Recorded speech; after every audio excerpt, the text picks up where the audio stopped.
Magandang hapon, narito na mga balita sa inyong PRTV News Break.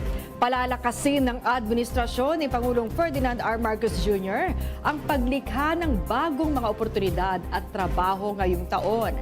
Sa kabila yan ng pagtaas ng unemployment rate noong nakaraang taon. Alamin natin ang detalye sa report ni Christian Bascones. Christian.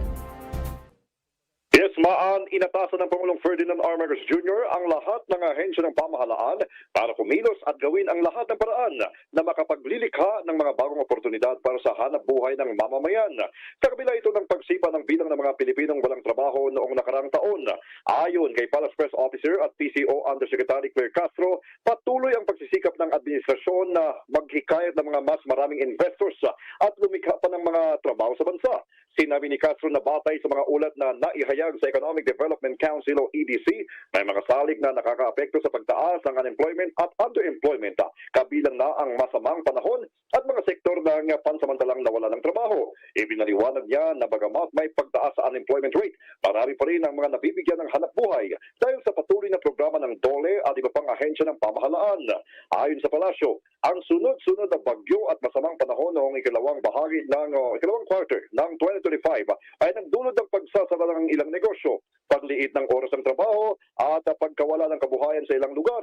Batay sa datos, sumaas ang unemployment rate sa 4.2% noong 2025 mula sa 3.8% noong 2024, habang umakyat din ang underemployment rate sa 12.3% na nagpapakita ng pagbagal ng labor market.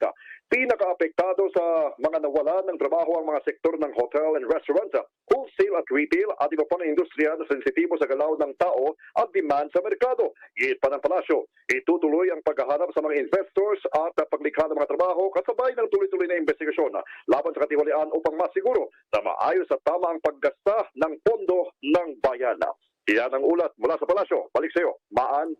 Maraming salamat sa iyo, Christian Bascones. Posibleng suspindihin muna ang pagpapasahod para kay Senador Ronald Bato de la Rosa dahil sa patuloy na pag-absent niya sa Senado. Itong sinabi ni Senate President Pro Tempore Panfilo Lacson. Aalamin ng liderato ng Senado ang posibleng pag-amyenda sa Senate rules para hindi muna sumweldo si de la Rosa. Hindi na sumipot si de la Rosa sa Senado na huling nakita noong November 11, noong nakaraang taon yan, nang sabihin ni Ombudsman Jesus Crispin Rimulya na mayroon ng arrest warrant ang International Criminal Court laban sa kanya.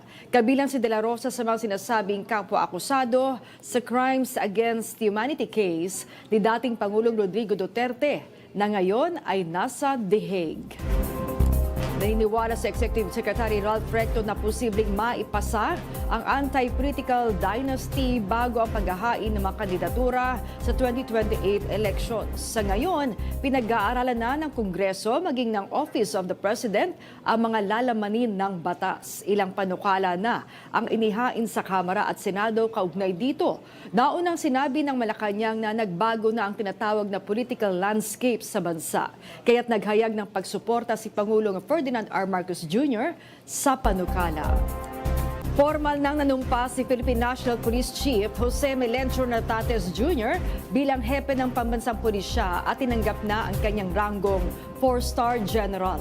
Ayon sa Presidential Communications Office Undersecretary at Palace Press Officer Claire Castro, pinangunahan ni Pangulong Ferdinand R. Marcos Jr. ang panunumpa kaninang umaga sa Malacanang kasama ang pamilya ng General. Nagpasalamat naman si Nartates at nangakong gagawin ang lahat para matiyak ang seguridad ng bansa.